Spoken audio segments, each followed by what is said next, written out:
statutes. And so that's legislative defendants exhibits 43 through 47. That's correct, Your Honor. Those will be admitted in. And can I also request that the court take judicial notice that these are session laws dating back from the 1840s? Each of the exhibits is a session law from North Carolina General Assembly dating back to the 1840s. Yep. Yes, Your Honor. Pertaining to what is now General Correct. Statute 13.1. Correct, Your Honor. All right, so we'll take notice. That'll be fine. Yes, we'll take notice of that. And I have hard copies for Your Honor's binders as well as the court reporter and the clerk, if I may Yes. approach. Thank you. Thank you. Here's 3 for panel.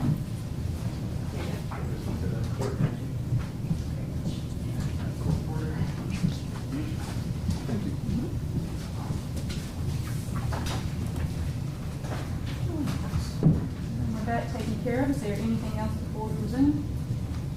No?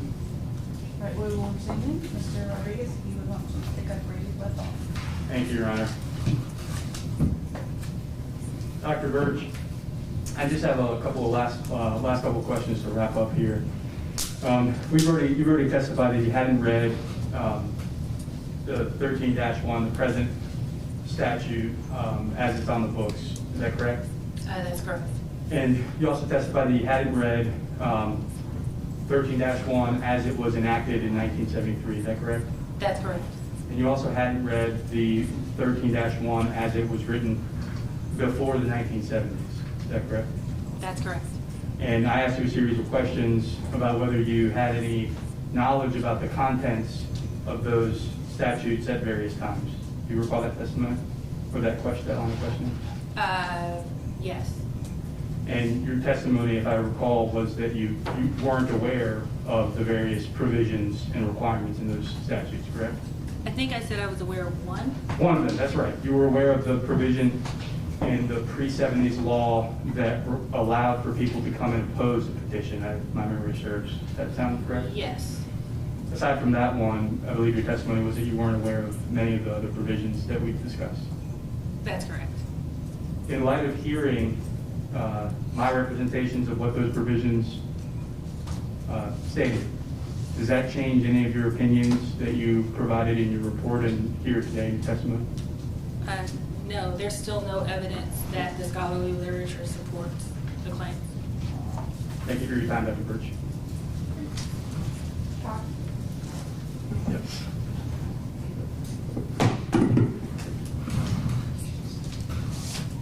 Good afternoon, Dr. Birch. I'm Paul Cox from the Attorney General's Office, representing the State Board of Defendants. Good I just have a couple of questions for you to follow up with Mr. Rodriguez's questions. Do you have any opinions as to the likelihood that a person would vote after completing their felony sentence in a state that automatically restores voter rights at the end of incarceration versus a state like North Carolina that restores voting rights at the end of a sentence, including parole, probation, or post-release supervision? Could you repeat that question, please? Sure. Do you have any opinions on the likelihood that a person would vote after completing the felony sentence in a state that automatically restores voter rights at the end of incarceration versus a state that restores voting rights at the end of a sentence, including parole, probation, or post-release supervision? No, I don't offer any opinions to that.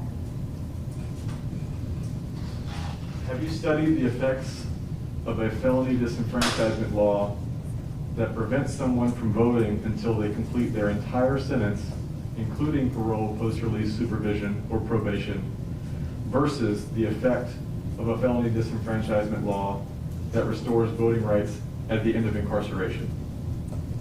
I think I studied that for the 2000 election. What specifically did you study and find? For the 2000 election, in my dissertation, I found that if you look at elections from 1980, presidential elections from 1980 to 2000, overall, there's inconsistent effects about, there's inconsistent data about the effects of felon disenfranchisement laws, but I did find that given, as I said in that chapter, the fact that a 50-state analysis that I was conducting probably wasn't sensitive enough to pick up small effects, I still found that there was an effect for states that had that did not disenfranchise inmates. They were more likely to vote, and I found that there was some effect on other kinds of disenfranchisement policies in high turnout elections like 1980 and 2004. So you mentioned states that do not disenfranchise inmates, correct? That's right. Okay, but my question is drawing a distinction between states that do disenfranchise inmates, but that's it, and states that disenfranchise inmates and anyone also serving a community supervision sentence. So that's my question, is that whether you studied the effects of those different laws, laws in category A versus laws in category B that I just discussed, on voters and voter participation. Yes, so I'm saying that turnout is higher, overall turnout is higher in states that only disenfranchise inmates relative to other states.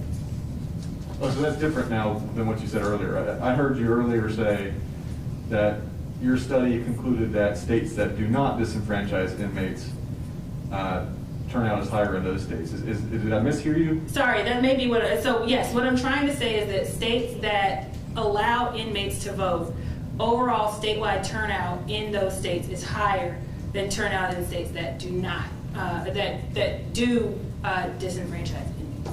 Okay, and so in states that disenfranchise inmates only versus states that disenfranchise inmates and other felons serving their sentence in community supervision, you have not studied the effect on voter participation in regards to those two different systems.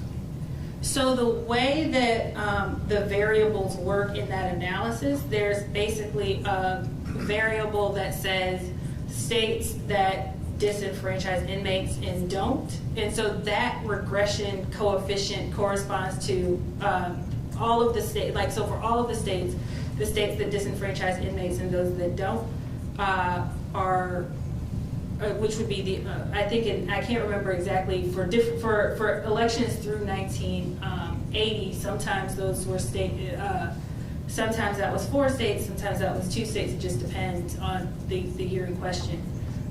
So I would need to so other variables account for the other aspects of disenfranchisement. So that particular finding is only related to states that don't disenfranchise inmates relative to all the other states that do, inclusive of states that also disenfranchise other people. That explains that difference in turnout. So in your 2000 study, you didn't, and am I correct, it was 2000? It was, so there was 2 studies I think that you're referring to in that chapter. One did elections from 1980 to 2000, and one did, I think, may have done just the cross-section of 2000. Okay, in those 2 studies, you didn't draw any conclusions about how a law that only disenfranchises the prison population affects voter participation versus a law that disenfranchises the prison population plus the population on felony supervision outside of prison. So that's a different variable. So the way that the analysis looks, I have dummy variables for each policy, and so in order to come up with estimates for like a certain population, so prison only versus others, prison and probation, I would have to start looking at the tables and starting to do calculations to figure out what that relationship would be. So you're not offering opinion here about whether those 2 different schemes that I just discussed, of how they affect voter participation relative to each other. By here, you mean in my report, or as far as what you just asked me? In your report and the testimony, your expert testimony you're providing to the court. So in my report, I don't talk about that study with respect to different states at all. Here you asked me about a specific finding in that a specific variable, and I'm telling you that the answer is I would have to go back and look at the analysis itself to calculate what that difference is. But you're not here today to give any testimony about what effect on voter participation that first category of a restoration regime would have versus that second category that we discussed. No, not for the analysis that I did in my dissertation.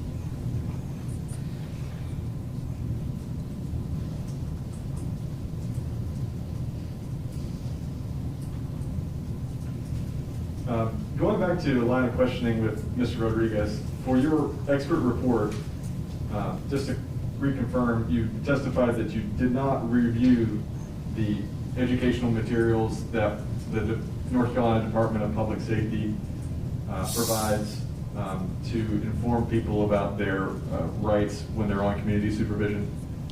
No, I looked at research about those materials. The Meredith and Moore study specifically, correct? I also looked for other research. But was there other research that discussed North Carolina's approach to informing people on community supervision about their rights? No. Not after Meredith and Morris. Was there anything before Meredith and Morris that discussed it? I would have to look back at my notes, but I don't recall anything. Now, you said here in your testimony, and you can correct me if I'm wrong, that based upon what Meredith and Morris said, North Carolina's policies have no effect on turnout or registration. And when I'm talking about policies, I'm talking about policies about informing people on community supervision of their voting rights. Is that correct? Yes, they find that there is no effect. And that report was published in 2014? Yes. And you don't know whether the materials that Meredith and Morris relied on to draw their conclusions about North Carolina are still operative today? I don't. Now, the Meredith and Morris study also discusses how it's possible that a state can reduce voter confusion among this population we're discussing with the correct type of educational materials. I believe they say it's possible.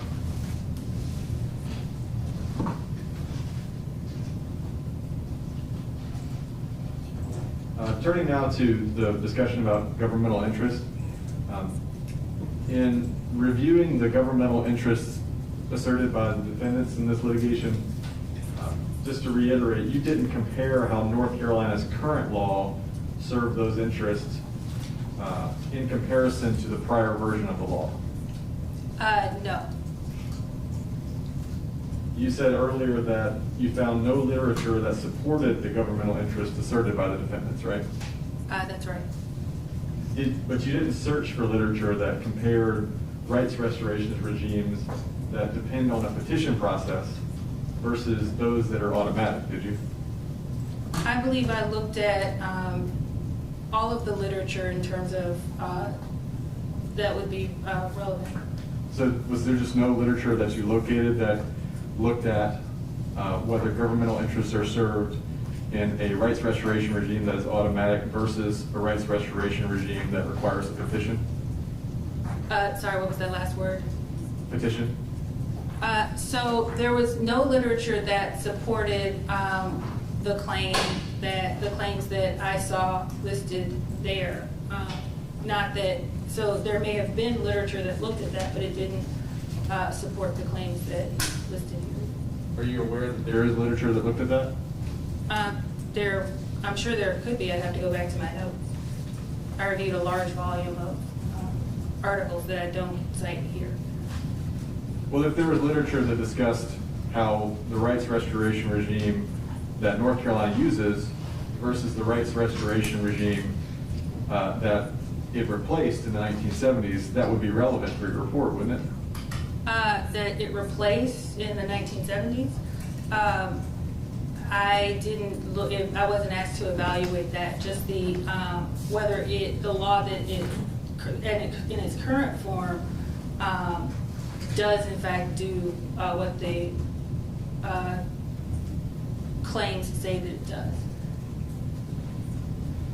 So, you're not here offering an opinion as to whether the current law is less or more confusing to persons convicted of felonies than the prior law? No, that's not what the interests that were written there says. It just says avoiding confusion, not avoiding more confusion, for instance, than the last law. You're testifying that your understanding of the interests asserted by the defendants was not in relationship to the prior law. I just took the wording of it as it was and didn't read anything into it as far as relative to any particular point in time. The only statement that I recall that was about a particular point in time was there was a clause at the end of one of the sentences about it said something like avoiding discretion, and then it said something like such as the person from the community coming to testify or dispute a person being re-enfranchised. You're not here offering an opinion as to whether the current law better promotes voter participation as compared to the prior law. No, just whether it promotes voter participation at all. But when you say at all, you didn't actually review whether it promotes voter participation relative to the prior version of the law. No, just that it doesn't promote voter participation. Without comparison. Relative to whether it would be like positive, have any positive effect on voter participation. Versus So your no effect. testimony today is that there's no way that this law promotes voter participation. What I'm saying is that the studies that I cited that looked at whether the law promotes voter participation had found no evidence that it does.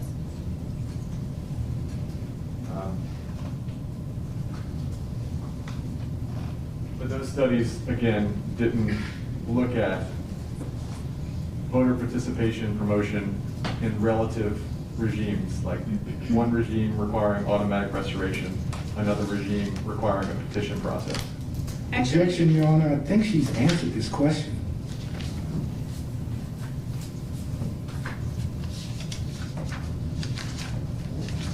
Sustained.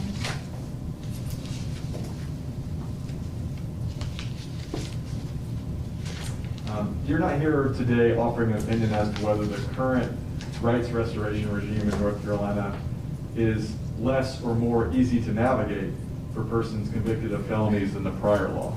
Objection, vague. What is less or more easy to navigate?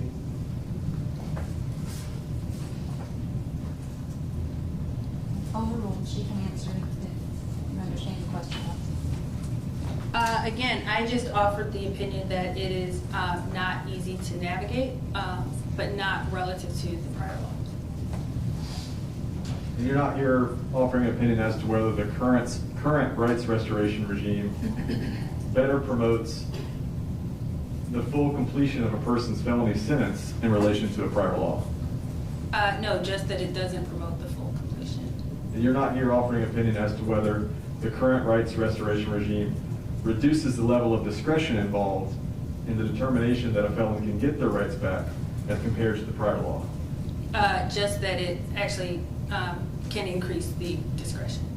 Increase compared to the prior law? Just that the literature shows how the current system can increase discretion and arbitrariness. Increase relative to what? Increase relative to what it would be if the law were not in place. And what is your understanding of what the law would be if it were not in place? So if, in this case, I was asked to, again, evaluate what the policy of keeping people on community supervision from voting after, with all terms of their sentence. And so if that were not the case, where, for instance, people on community supervision were allowed to vote. So that's my understanding of not in place.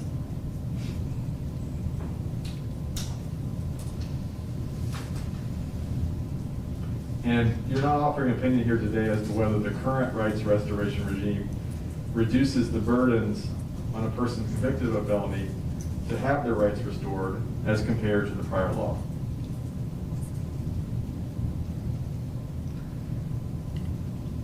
Actually, I do have some information in my report that could suggest that it does. For instance, where I talk about the increase, because I'm talking about, for instance, the increase in fines and fees, and I talk specifically about the imposition of fines and fees and how that relates to, and how that can really burden indigent defendants, and that increase has grown dramatically since 2000.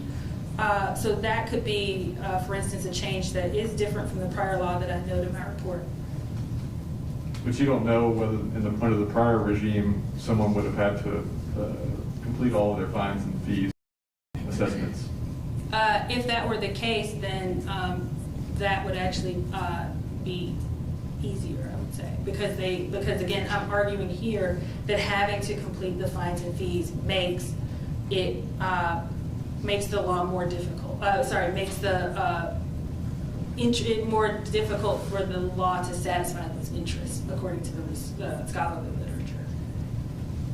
More difficult relative to a law that required a judicial petition? You asked me specifically about more difficult than if the law did not require the payment of all fines and fees. Okay, well, I'm asking you about more difficult relative to a system where you had to petition a judge to have your rights back. I don't know. Thank you. No further questions. Brief redirect, Your Honor.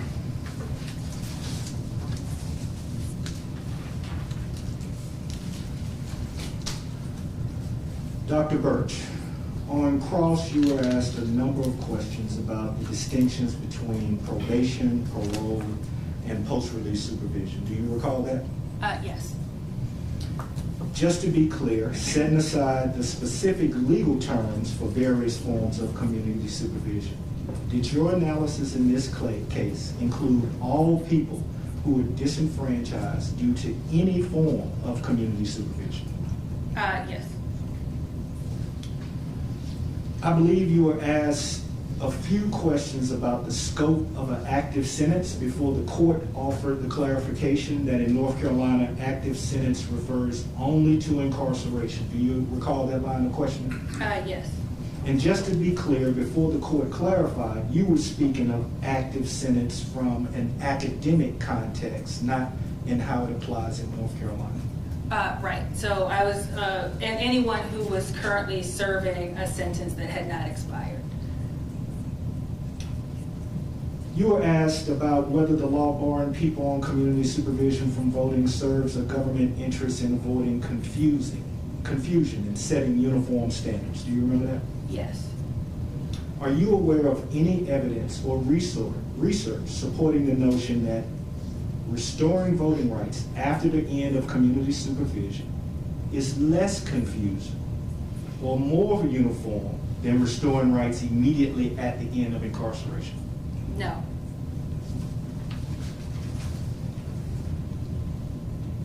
You also asked on cross about some changes to the disenfranchisement law in the 1970s that eliminated some barriers to the restoration of voting rights, like eliminating the requirement to petition an individual judge. Do you recall that? I do.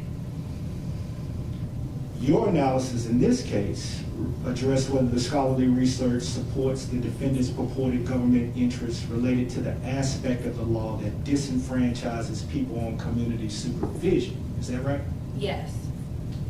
So you're not offering an opinion on whether eliminating the requirement to petition an individual judge, for example, might reduce confusion or promote voting by people convicted of felonies? No.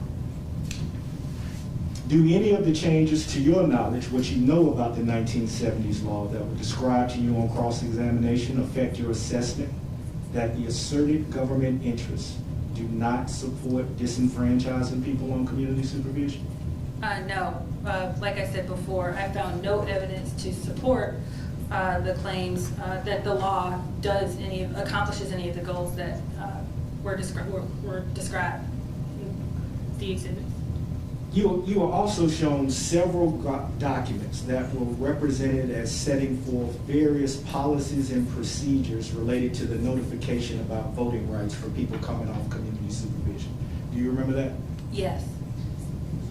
And just to be clear, did you find any support in the scholarly research showing that any of these documents or any documents related to notification processes are effective in eliminating confusion in North Carolina? No. And did you find any support in the scholarly research showing that any of these documents or any documents related to notification are effective in promoting registration and voting by people who have community supervision? Not in North Carolina, no. You were shown a document that was represented as setting forth instructions to probation officers about telling people about their voting rights after completing community supervision. Do you remember that? Yes. Do you know or have any information about how frequently or consistently probation officers in North Carolina actually follow those policies? No. On cross-examination, you also shown the legislative defendant's response to interrogatories purporting government interest for the disenfranchisement of people on community supervision. Do you recall that? Yes. And you were asked to read into the record various legal objections asserted by the legislative defendants. Do you recall that? Yes. Did reading those objections have any effect on your conclusion that the scholarly research fails to support the asserted government interest? No. No further questions, Sean. Just a very brief line of questions on recross. Dr. Birch, my colleague Mr. Cox was asking you some questions about your position regarding the government interests and the literature that you reviewed not supporting the government interest claims because my understanding is because it didn't increase or decrease certain metrics that you were looking for. Is that right? For instance, encouraging registration. Your conclusion is that the process in place doesn't encourage registration. Is that right? I'm sorry, I'm not quite sure what the question is. So for example, with regard to the interest of encouraging registration of individuals coming off of community supervision, I understand your opinion to be that the process that's in place, that there's no scholarly literature to support the position that whatever the process is that's in place, that it promotes and encourages registration. Is that your position? Yes, that's right. And you were asked compared to what?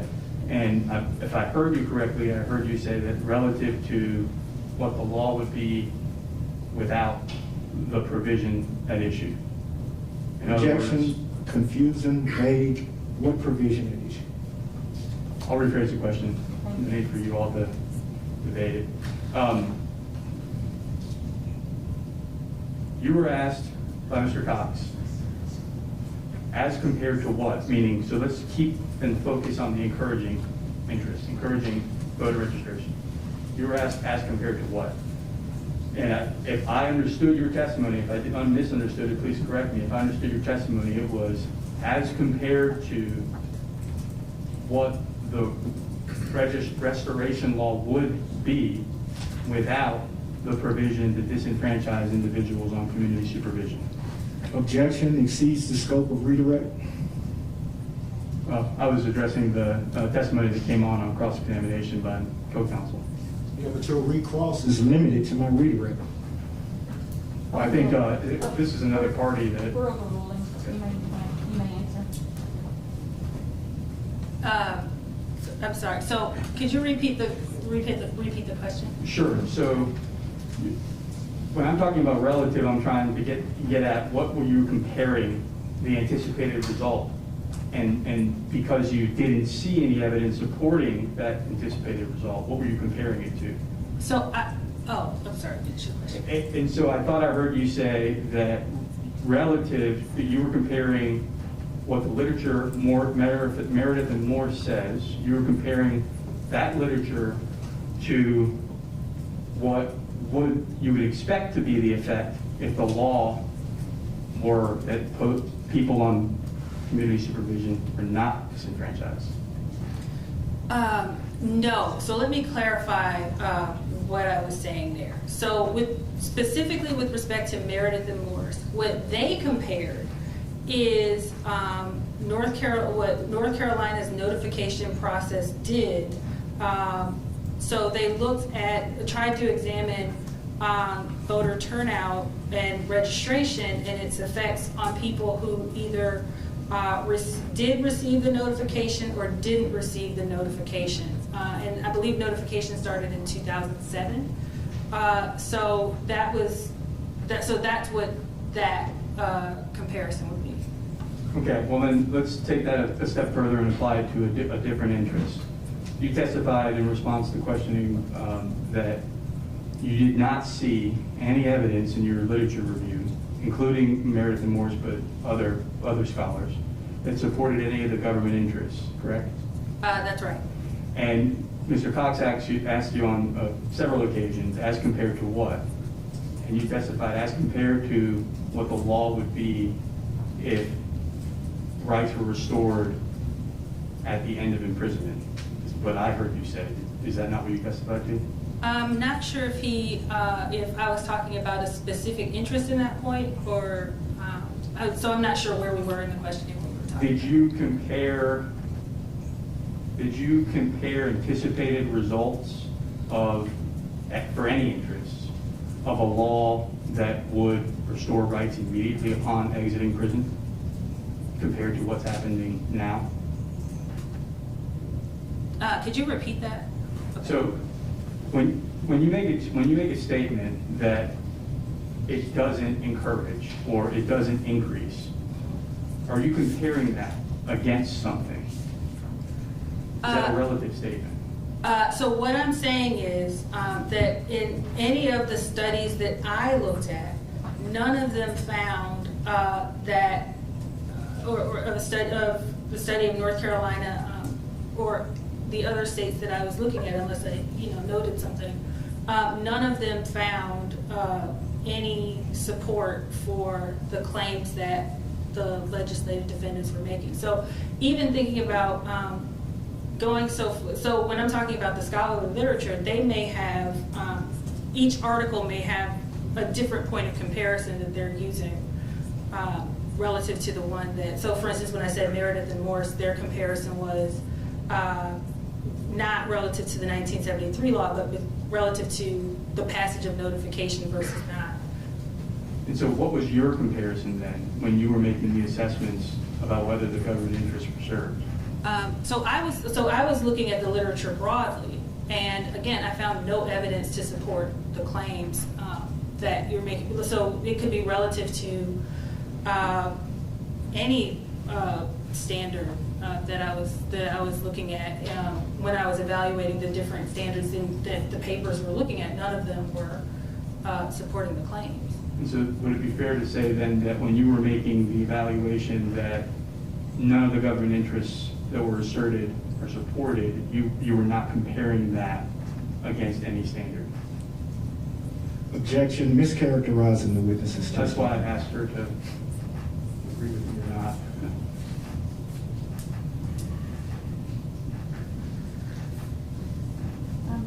Council, we're going to step out and discuss. If you would just be at ease, we will be right back in. Thank you.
That's good. And applesauce. Did you grow your cantaloupe? I planted some cantaloupe seeds, and then we had this period of rain that drowned the seedlings, and they just got so I bought yesterday. It was some variety of cantaloupe that's not usual one. It's almost a dark color, this green stripes on it. And the flesh was really a deep orange, really sweet. Okay. And warm. I haven't seen that. Say it again. I haven't seen that. Where'd you get it? Oh. Walmart has some unique produce. I don't see everywhere. I like his grapes from the cotton candy that are like a hybrid. It tastes like cotton candy. So they have dragon fruit and different things. Well, I've never seen any going around here.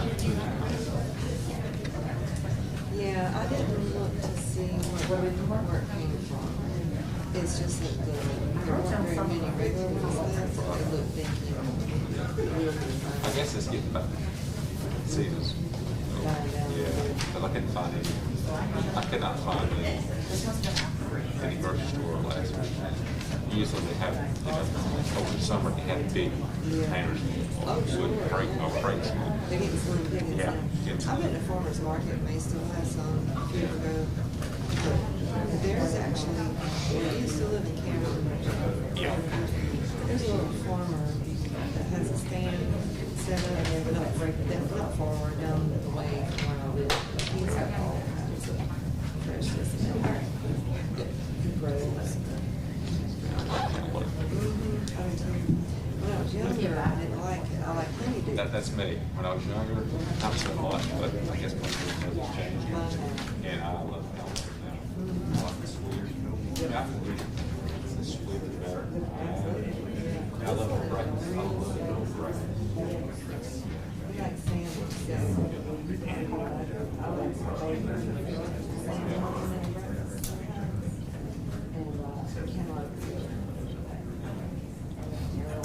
it's funny because now, like honeydew, so 150 so far back. Yeah, I should have. They had some honeydews. They had a whole big crate of honeydews. Yeah, I didn't realize they were fast. I thought they were the same. I did too. I had a ton of honeydews. Yeah. Do you like watermelon? Yeah, I like all. I like all kinds. Me too. I tend to like more fruity. I love it. Yeah. Fruit. Yeah, that's me. Looks special.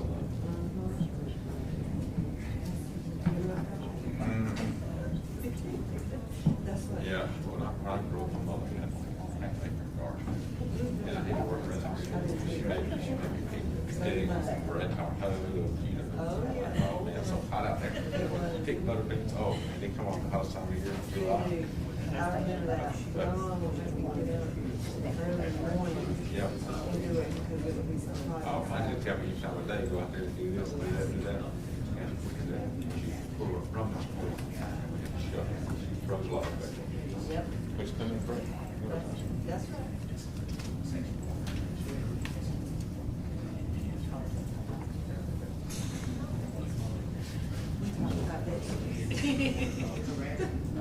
That's what we do.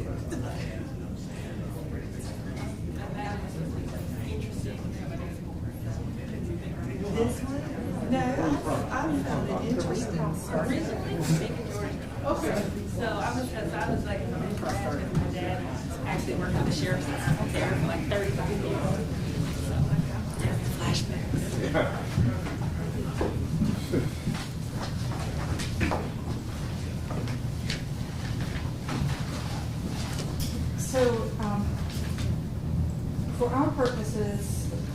we understand and would like to clarify that Dr.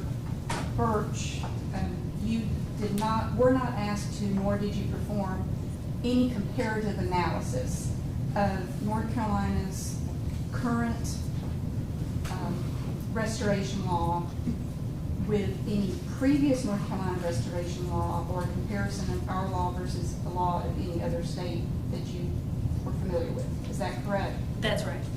So with that, No more questions, Your Honor. okay. Mr. Cox, did you have any recalls? No, Your Honor. Mr. Atkinson, any redirects? No, Your Honor. All right, very good. Thank you, Dr. Birch. You may step down. Any objection to her being released from subpoena? I No, Your assume Honor. she's under subpoena. Just any objection? No. None for us, Your Honor. Okay. Your Honor, I would like to, since Dr. Birch is being released, I would like to move into evidence the exhibits that we referred to during her testimony.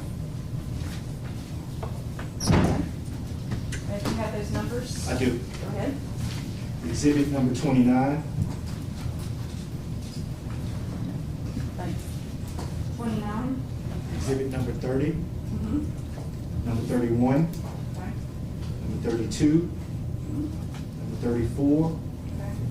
number 35, number 36, number 39, number 40, and number 41. Any objection from legislative defendants? None, Your Honor. Any from the state board? So plaintiffs exhibits 29, 30, 31, 32, 34, 35, 36, 39, 40, and 41 are admitted. Your Honor, while we're on the topic, similar to what we did yesterday/today, I'd like to move in the other exhibits that we used during cross-examination with Dr. Birch. Your Honor, we haven't seen those. They're state defendants exhibits 26. They're the DPS documents that you guys got from your subpoena to DPS. So the state defendant, SDX 26, 30, 33, and 36. Those are them, yes, Your Honor. Do you want some time to review? I think I'm familiar now, Your Honor. Okay. 26, 30, 33, and 36. State board defendants. Mr. Atkinson?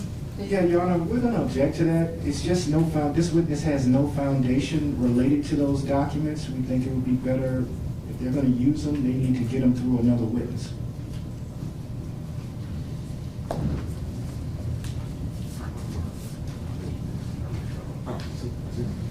So we had discussed foundational issues in our pretrial order. Okay. And we also discussed that we would be moving in documents at the conclusion of each witness. Thought that was our understanding. It's what we did this morning Well, we with the also- documents. Also, that any objections would be tabled until the close of the day. So if there are objections at this point, I will hold those. We'll come back to this at 4:30 this afternoon so that we can keep the testimony moving at this time. Agreeable? Yes, ma'am. So we'll come back to those 4 exhibits this afternoon at 4:30. Good afternoon, Your Honor. Kathleen Robles for the plaintiffs. Plaintiffs would like to call Shakita Norman to the stand. Norman? Come on down, ma'am.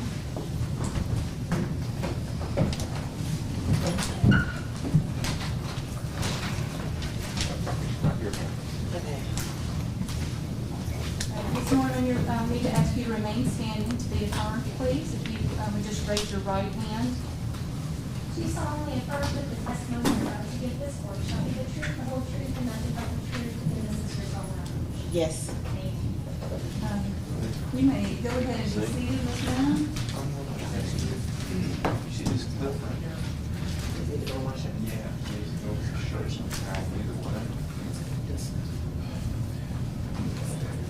Like this?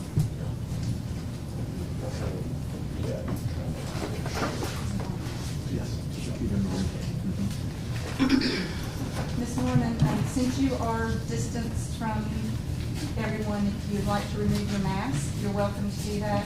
It may be easier to hear you. If you're more comfortable leaving it on, you're welcome to. Okay. Right, the court reporter is taking down everything that you say. So if you've been in here today, you've heard me tell the witnesses, please answer out loud, speak clearly and slowly. Let the attorneys finish their entire question before you start speaking.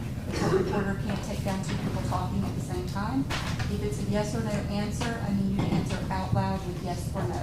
Okay. Thank you, ma'am. You're welcome. Ms. Robles, whenever you are ready to begin. Can you please state your name for the record? Shakita Norman. Where are you from originally, Ms. Norman? I was born in Greenville and raised in Raleigh. How old are you? 29, Where do you currently live? Wake County. Who do you live with in Wake County? Myself and my kids, How many kids do you have? 5, How old are your kids?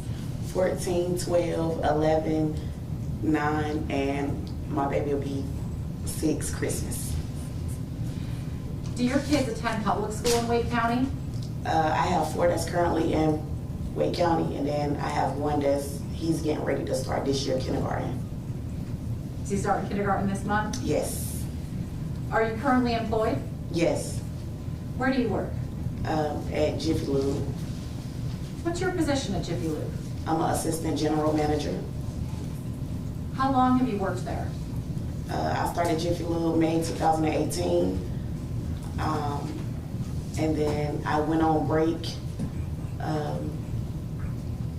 March 2020. Why did you have to take a break from Jiffy Lube in March 2020? Due to COVID, my kids having virtual learning, I didn't have a babysitter, so I took off of work for about a year, and then I went back just recently.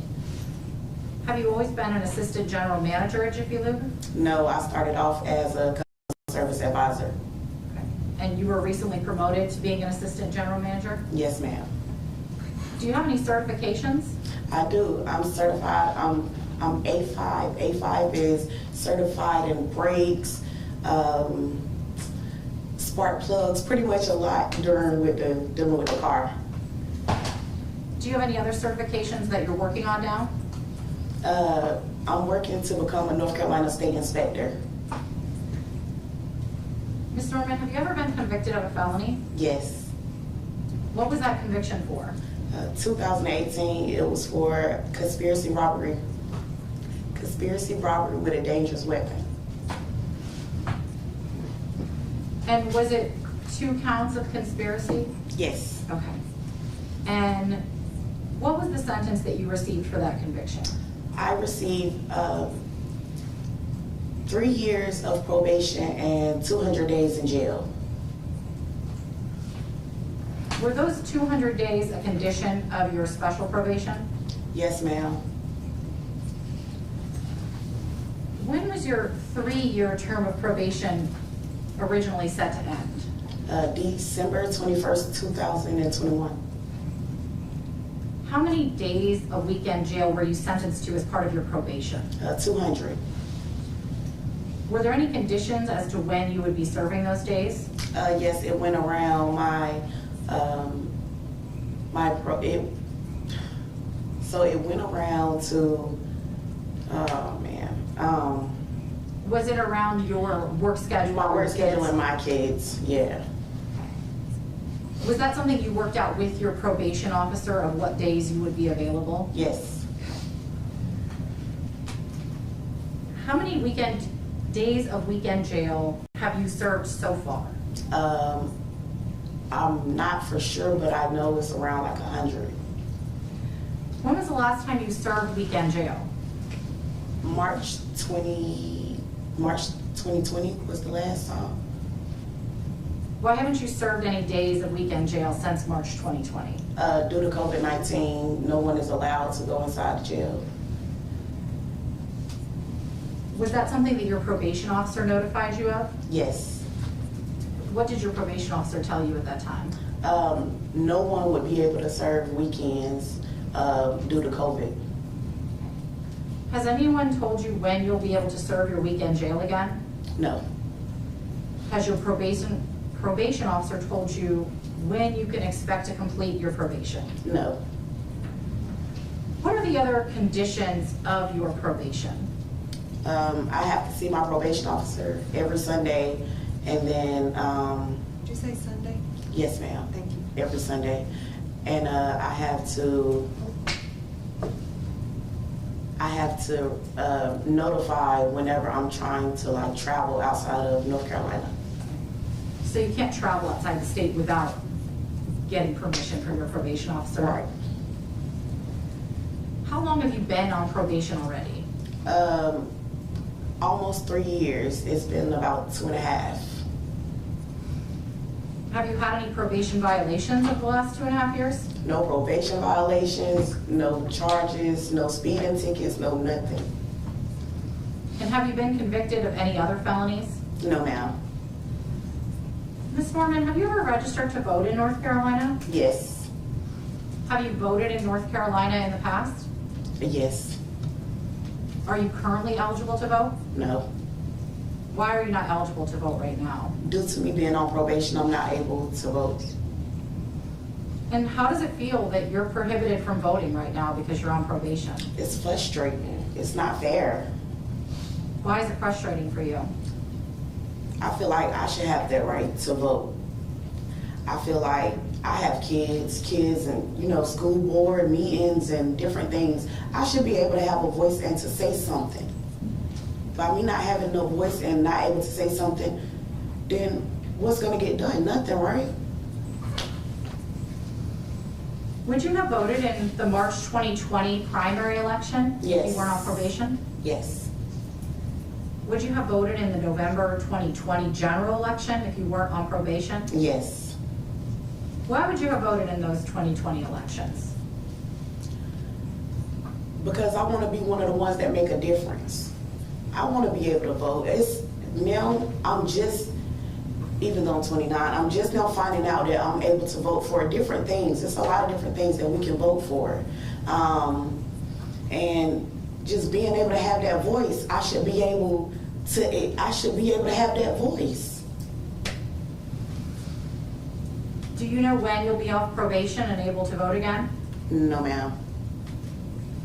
Do you think that individuals who are on probation or post-release supervision should have the right to vote? Yes. Why do you think that?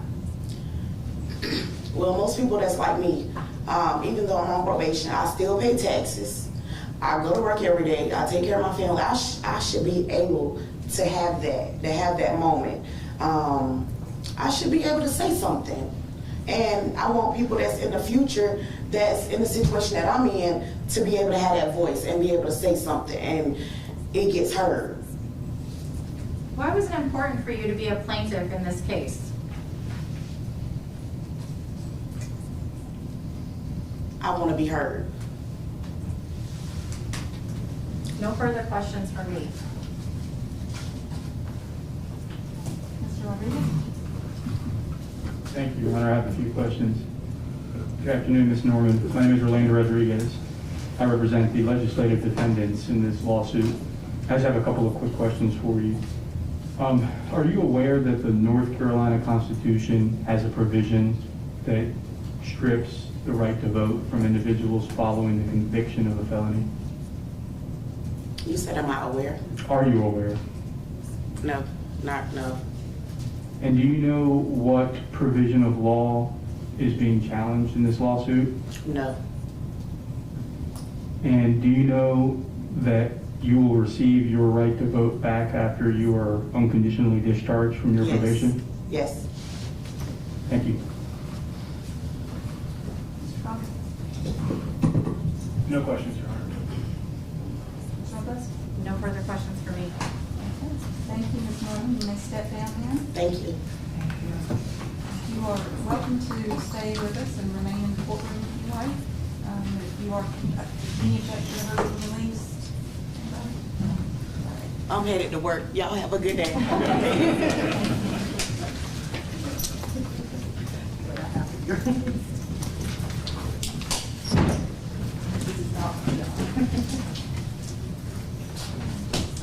Good afternoon, Your Honor.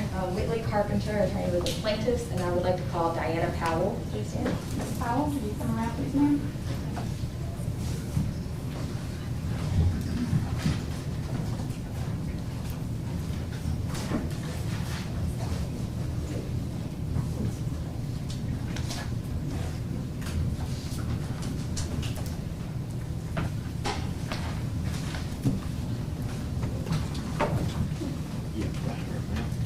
remain standing. If you'll just raise your right hand, please, ma'am. Do you solemnly affirm the testimony you're about to give this court shall be the truth, the whole truth, and nothing but the truth, and this is your solemn knowledge? I affirm. Okay. So I need you to do is click on it.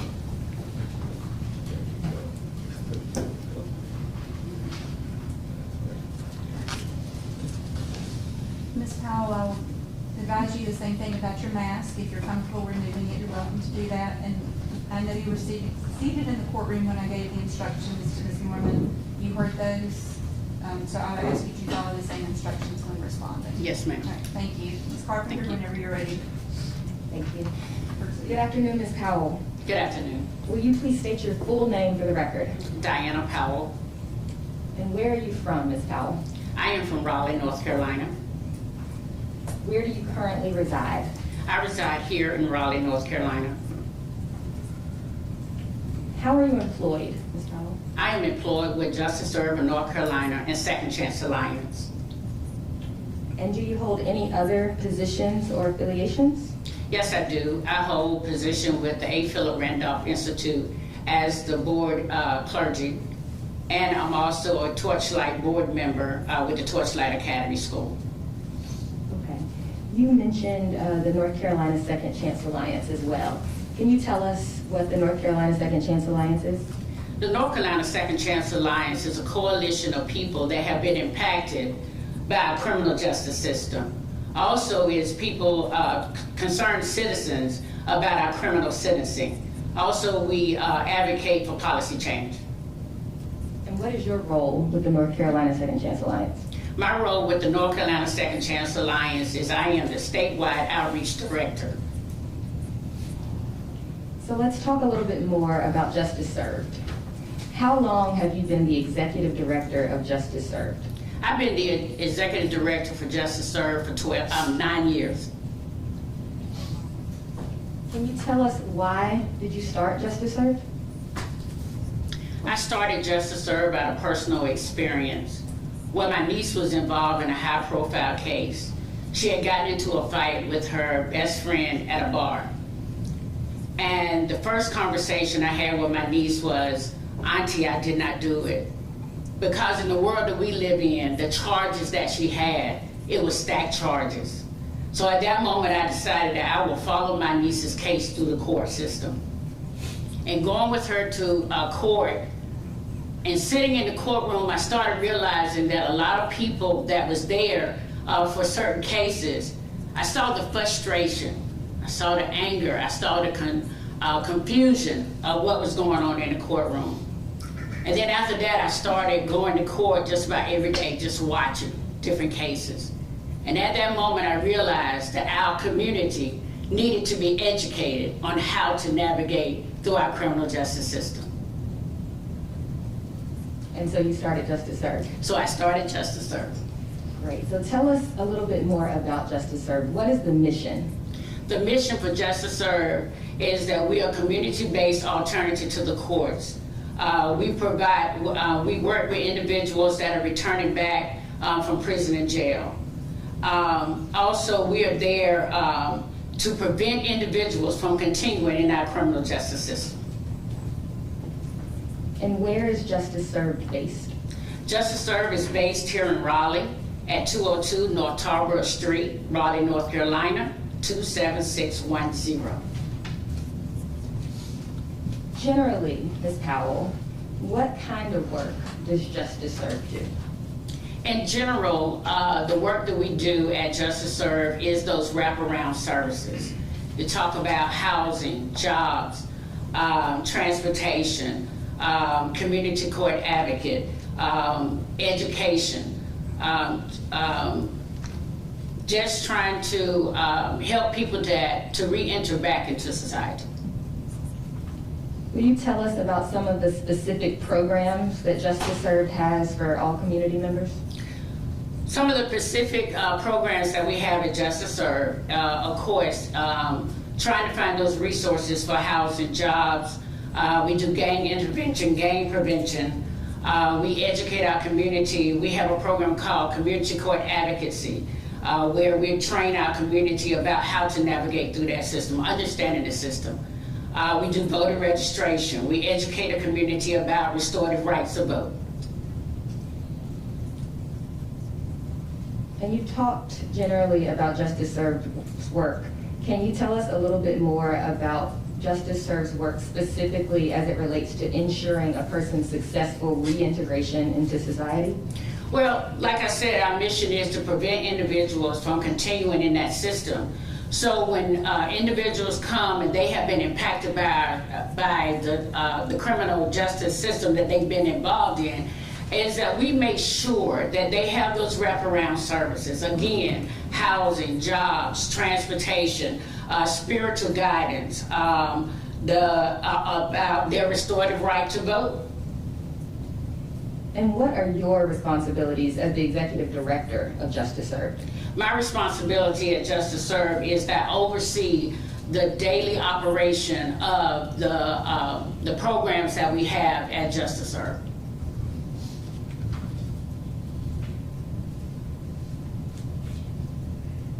I believe you mentioned policy advocacy as a part of Justice Served's work. So related to policy advocacy, in addition to re-enfranchisement, as we're talking about today, what kinds of statewide policies does Justice Served advocate for in North Carolina? The things that Justice Served have been advocating for in the state of North Carolina is around expungement, driver's license relief. Justice Served was heavily involved in the 2019 Second Chance Lobby Day, where we advocated for the Second Chance Act bill. Also, we advocate for policy change around those that have been justice involved and their voting rights have been restricted. So generally, policies related to criminal justice reform? Yes, ma'am. Ms. Powell, what kinds of events and gatherings does Justice Served convene in the community? Justice Served has built that we are that organization that to go to. We are that organization that is boots on the ground. So therefore, we are always invited to the table by other organizations, faith-based events that goes on. And in those events, we make sure that we bring those resources to the table. There was one particular campaign that Justice Served was heavily involved with, and that was our expungement and driver's license campaign. We went on a 3-week campaign asking people to come and pre-register to see if their records could be expunged. During that 3-week campaign, we was able to pre-register 3,250 impacted individuals. Ms. Powell, it sounds like you engage with a lot of community members through your outreach. So let's talk a little bit more about this community engagement work that you do through Justice Served.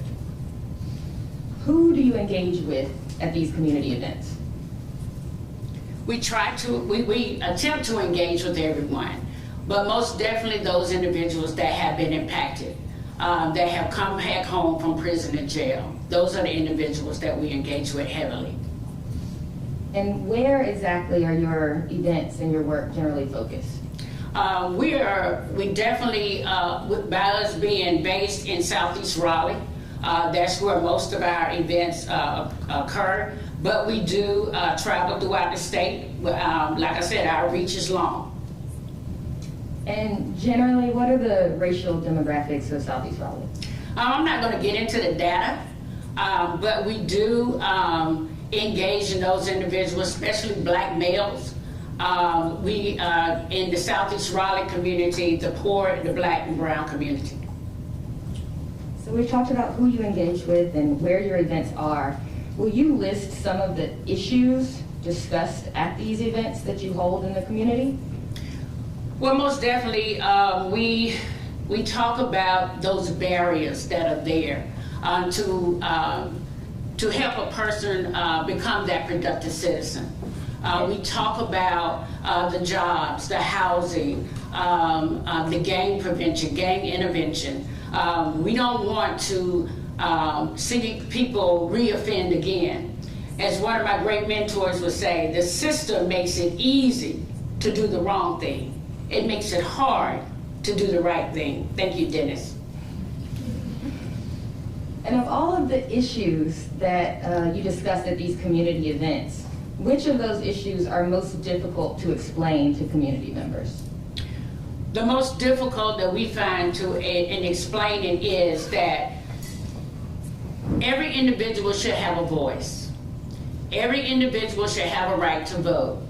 And then when we're engaged with individuals that have been impacted, and we're trying to explain to them that's why they must get involved in the Second Chance Alliance chapters. They must continue to be involved so they can have a voice. Those are the conversations that we have, that we're trying to remove those barriers, bring resources that are effective, that they will not re-enter back into that system.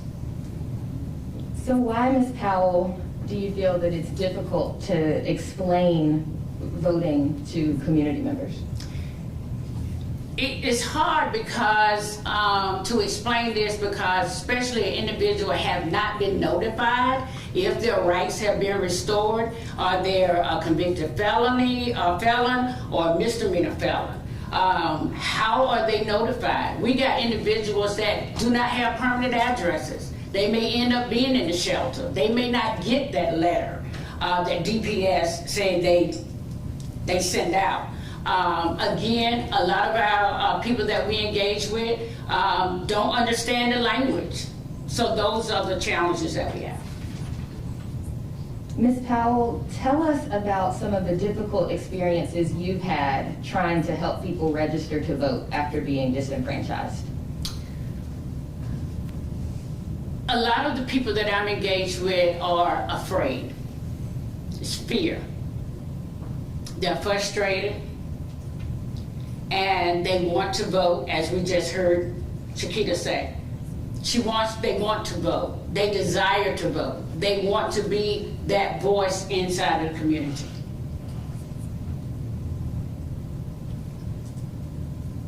Where do you think this fear stems from? Well, as we are living in today, the things that we have experienced with law enforcement, they are afraid. They don't want to be rearrested. They don't want to find themselves back entangled into that system just simply because they did not know that they were not eligible to vote, and then they go cast a ballot. Ms. Powell, you recently testified about engaging with 3,250 people through one 3-week campaign. Out of those 3,000 people, how many would you say were disenfranchised at some point due to a felony conviction? I would say most of them. And how many that you engaged with would you say you found to be confused about voting? Most of them. And how many of those 3,000 that you engaged with would you say you found to be in fear of voting? Most of them. So, Ms. Powell, would you say that it's more common than not that you find impacted community members are confused about their right to vote? Yes.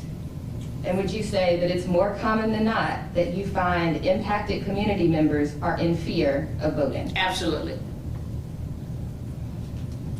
Let's talk a little bit about the impact this disenfranchisement law has on justice served and its participants.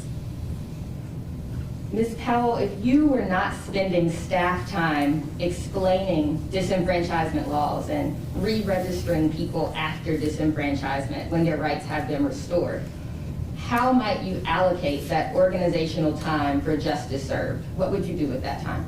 The time that I would allocate that outside of having to explain this disenfranchisement, I would be more focused on bringing more effective resources into our community that would prevent an individual from re-entering back. I would be more focused on our gang prevention, gang intervention. I would be more focused on our youth program so that they won't find themselves entangled in the criminal justice system through the school to prison pipeline, that they would not be disenfranchised when it comes time for them to vote. Ms. Powell, if the law was changed so that people on community supervision were allowed to vote, Would you educate people on their rights? Is that something you would be prepared to do? Absolutely. And do you feel it would be easier to educate people if that were the case? It would be a lot easier. I reflect back to the 3,250 individuals that we have been engaged with. It would be so much easier to have individuals in the room and just make an announcement that the laws have changed and now everyone is eligible to vote. Because there would be no distinctions between supervision. There will be no status. distinction between felony conviction and misdemeanor conviction. Ms. Powell, if the law was changed so that people on community supervision were able to vote, would justice served be able and willing to help register folks and get them to the polls? Oh, absolutely. How would you say upholding North Carolina's law on the restoration of voting rights harms the mission of justice served? It harms the mission, it will harm the mission a great deal. Because our mission is to prevent individuals from continuing in that system.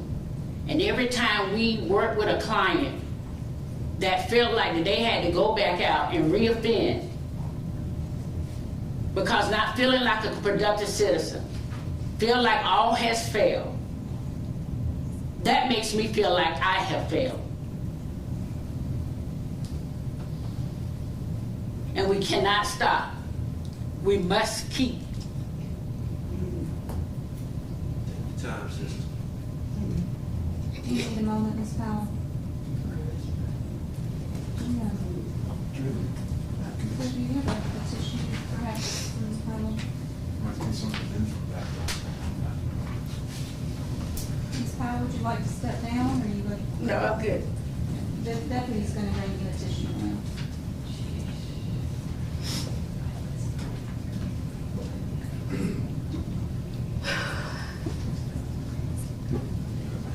Thank you. Take your time, Ms. Powell, and let me know where you're directed. Continue, okay? All right, I'm ready. You sure? Yeah. All right. Ms. Carpenter.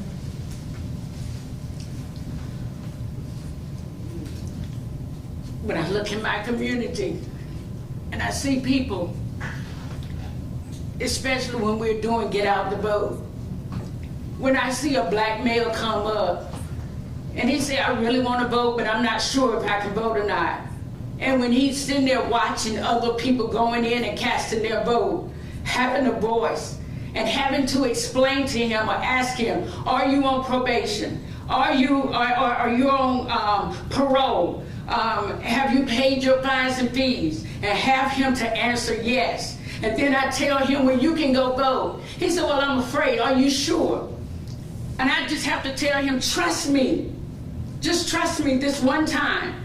And to see him go inside that building and cast his ballot and to come out and to see that young man to smile and the hope that he felt that now I have a voice. Now I am a part of this process. I am a part of this democratic process. That is a victory. And I think about what the late John Lewis said. Your vote is precious. It's almost sacred. The most powerful tool of nonviolence that we can have. It's the most created perfect union. We got to change it to make it better.